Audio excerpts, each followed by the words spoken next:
السلام علیکم جی، اور لنڈن سے گڈ ایوننگ. آپ خیریت سے ہیں؟ ٹھیک ہیں؟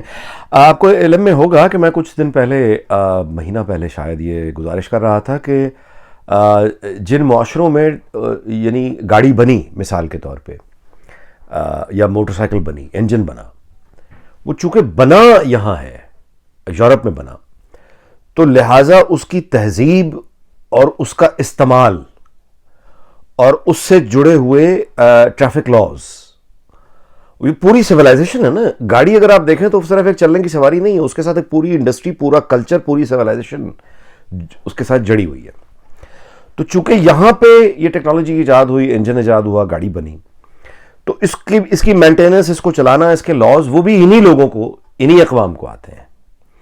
اچھا، آن دی ادر ہمارا مسئلہ یہ ہے کہ ہم نے چونکہ خریدی، بنائی تو نہیں ہے گاڑی، خریدی ہے، ان سے خریدی ٹیکنالوجی، کسی بھی کمپنی کی خریدی، ان سے خریدی، تو اور تربیت ہماری وہی ٹانگیں چلانے والی اور کھوتے ریڑھی چلانے والی ہے، ٹٹو چلانے والی. تو ہم ٹٹو چلاتے ہوئے اور کھوتی ریڑھی چلاتے ہوئے ہم گاڑی پہ بیٹھ گئے، اور گاڑی کو ہم بالکل ویسے ہی چلاتے ہیں جیسے کوئی ٹانگا چلاتا ہے یا کوئی ٹٹو خچر چلاتا ہے. یعنی آپ دیکھیے کہ ہماری سڑکوں پہ قیمتی سے قیمتی گاڑی یا جیپ، ایس یو وی، اس کے اندر ایک بظاہر بڑا یعنی امیر آدمی صاف ستھرا سا بیٹھا ہوگا، لیکن اس کی تہذیب اس گاڑی کو چلانے کی بالکل وہی ہے جس طرح وہ کوئی ٹٹو خچر یعنی چلا رہا ہے، ٹانگا چلا رہا ہے. جب جی چاہا ادھر چلا گیا، جب جی چاہا ادھر چلا گیا. وہ ٹریفک لاز وغیرہ، وہ اس کی یعنی اس کا کوئی پرابلم وہ ہے ہی نہیں سرے سے. اچھا، جو آدمی گدھا چلا رہا تھا بیٹھ کے، وہ گدھے سے اترا، موٹر سائیکل پہ بیٹھ گیا. اب ہمارا جو موٹر سائیکل سوار ہے، اس کو اگر آپ دیکھیں تو وہ موٹر سائیکل کہیں سے بھی نہیں چلا رہا، وہ تو گدھا چلا رہا ہے. آپ میری بات سمجھ رہے؟ لاز وغیرہ کا تو ہمیں پتہ نہیں. تو چونکہ ان قوموں نے اس تہذیب کی بنیاد ڈالی، یہی اس کی مینٹیننس بھی کر رہی ہیں. ایون ایئر کرافٹس اگر آپ دیکھیں، چونکہ ایئر کرافٹس جہاز یہاں بنے ہیں، تو یہاں کی ایئر لائنز کی جو مینٹیننس ہے اس پلین کی، آپ دیکھیں، اور اس کا ڈسپلن، یعنی اس پلین کو فلائی سے پہلے کون سے چیکس اینڈ بیلنس سے گزرنا ہے، کیا پروسیجرز ہیں جو فالو ہونے ہیں، اس کے بعد وہ پلین ٹیک آف کرے گا. نتیجہ یہ ہے کہ یہ کسی سفر میں اپنے دعا نہیں چلاتے، نہ شروع میں نہ اینڈ میں، نہ ان کا کوئی یقین ہے اس معاملے میں، لیکن کریش نہیں ہوتے ان کے پلین. ہارڈلی آپ سنیں گے، مطلب لفتھانسا جرمنی کی ایئر لائن ہے، کوئی ایک بھی پلین ان کا ابھی تک میرے علم کے مطابق کریش نہیں ہوا. ویئر ایز کہ ہم دعائیں، ہم نے جہاز بھی خریدے ہیں، بنائے تو نہیں ہیں. تو نہ ہمیں مینٹیننس اس کی آتی ہے، نہ ہمیں وہ تمیز آتی ہے، نہ ہمیں وہ تہذیب آتی ہے. ہم صرف دعا چلاتے ہیں اور اس کے بعد جہاز کریش کر دیتے ہیں. یہی ہوتا ہے نا. اچھا، یہ معاملہ صرف یہ اس کا نہیں ہے، مطلب یہ کہ یہ تو میں نے گاڑی کی مثال دی، جہاز کی مثال دی. میں آپ سے گزارش کروں کہ ریاست کو چلانے والے ادارے بھی یہی معاملہ ہے. مثال کے طور پہ عدالتیں. اب عدالت کیا ہوتی ہے ڈیموکریسی میں؟ ایک یعنی فنکشنل نیشن سٹیٹ. نہ ہم نیشن سٹیٹ سے واقف ہیں، نہ ہم ڈیموکریسی سے واقف ہیں. ہم نے امپورٹ کیے ہوئے نظریے آدھے ادھورے، ہم نہیں سمجھتے کہ یہ ایکچولی کیا ہے. اسی طرح سے یہ جو عدالتیں ہیں، یہ بھی ہمیں ورثے میں ملی ہیں. انگریز چھوڑ کے چلا گیا. پولیس فورس ہے، انگریز چھوڑ کے چلا گیا.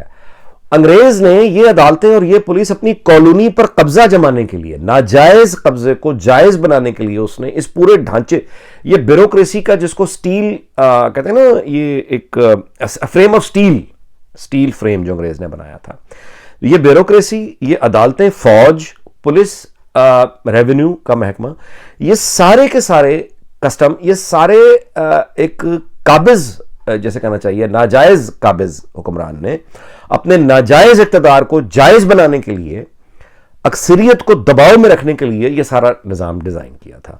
1947 میں مثال کے طور پہ پورے بر صغیر کی آبادی، ہندوستان، بنگلہ دیش، پاکستان، اس وقت مشرقی پاکستان 40 کروڑ تھی. اور ان 40 کروڑ کے اوپر 1947 میں جو انگریز حکومت کر رہا تھا، جو خود انگریز تھا، وہ تو غالباً 50,000 بھی شاید نہ ہو. اور اگر آپ ان تمام انگریزوں کو بھی لے آئیں جو بر صغیر میں اس وقت نوابوں کے گھر میں ان کے بچوں کو انگلش سکھا رہی تھیں، گورنرز تھیں، یا کوئی لوگ تھے، یا ٹریڈرز تھے، یا آنے جانے والے تھے، وہ سارے کے سارے اگر آپ ان کے دوست، رشتہ داروں، بیوی بچوں، خاندان، سب کو بھی گوروں کو شامل کر لیں، تو زیادہ سے زیادہ وہ تعداد 2 لاکھ تھی. 2 لاکھ سے زیادہ کبھی بھی نہیں رہی تعداد رہی. یہ زیادہ سے زیادہ تعداد ہے 2 لاکھ جو میں نے آپ کو بتائی ہے. اس سے زیادہ انگریز کبھی نہیں رہا رول کرنے کے لیے. اور 40 کروڑ لوگ ان 2 لاکھ سے بھی نہیں بلکہ 50,000 سے، باقی تو ایوری ڈے پیپل تھے نا گورے. جو چلانے والے تھے 50,000 سے بھی کم ہوں گے. یہ 40 کروڑ لوگ سارے مل کر ان 50,000 انگریزوں سے آزادی کے لیے انہوں نے, جس کو بڑا ہمیں فخر ہوتا ہے ہم نے آزادی لے لی, اس آزادی کی حقیقت اصل میں یہ ہے. ہندوستان, مشرقی پاکستان, مغربی پاکستان, سارا سب کانٹیننٹ. اچھا, اب عدالتیں جو ہیں بنیادی طور پہ, چونکہ یہ ہمارا کانسیپٹ نہیں ہے, کوئی ایوولوشن کے تحت جس طرح مغرب میں یہ عدالتوں کا ایک ادارہ وجود میں آیا, اور اس کے ساتھ پھر ایک عدالت کا مطلب ایک بلڈنگ نہیں ہوتا. عدالت سے مراد ہے کہ یعنی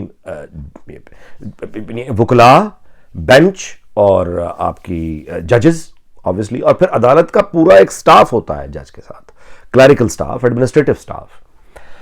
تو یہ سارے کا سارا چونکہ ہمارا تو تھا نہیں, ہم نے تو کاپی کیا آزادی کے بعد. ہم نے سوچا کہ شاید ان کو ہم چلا لیں گے, مینٹیننس نہیں کر پائے.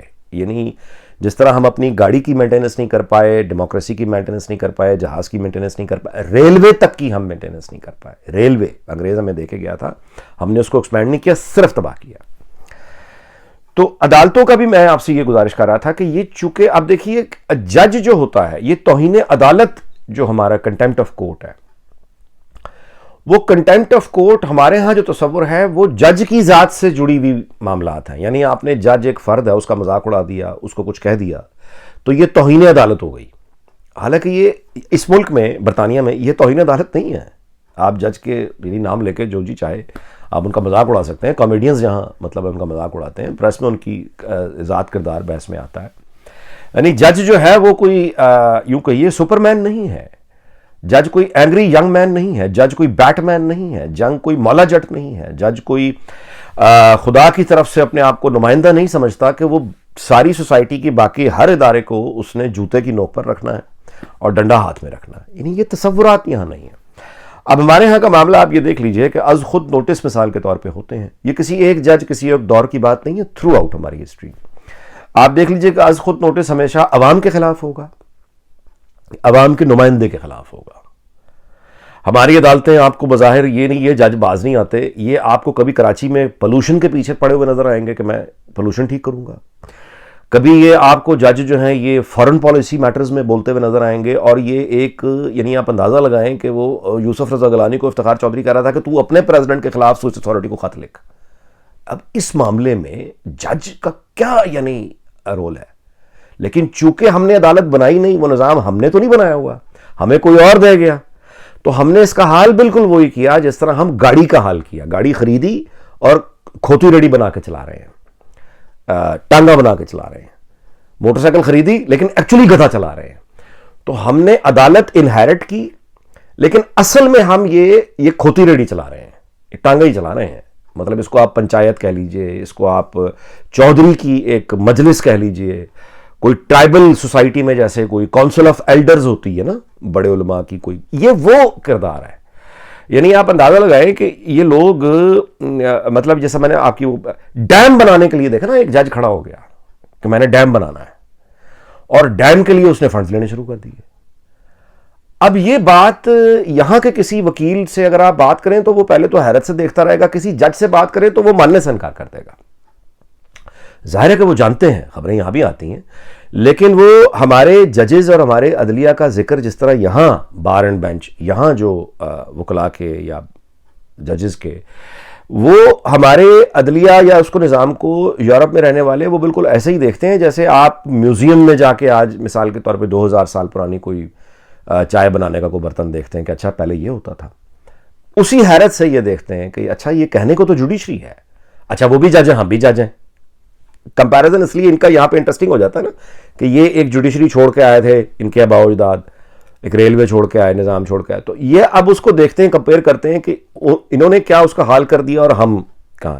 جس کی ایک مثال یہ ہے, کوئی تو ہے جس نے فرا کو بھگایا ہے, کوئی ہے. یہ اتفاق نہیں ہوا فرا جس طرح سے گئی ہے. کوئی ہے جو عمران خان کو بچا رہا ہے, آج تک بچا رہا ہے. کون ہے وہ؟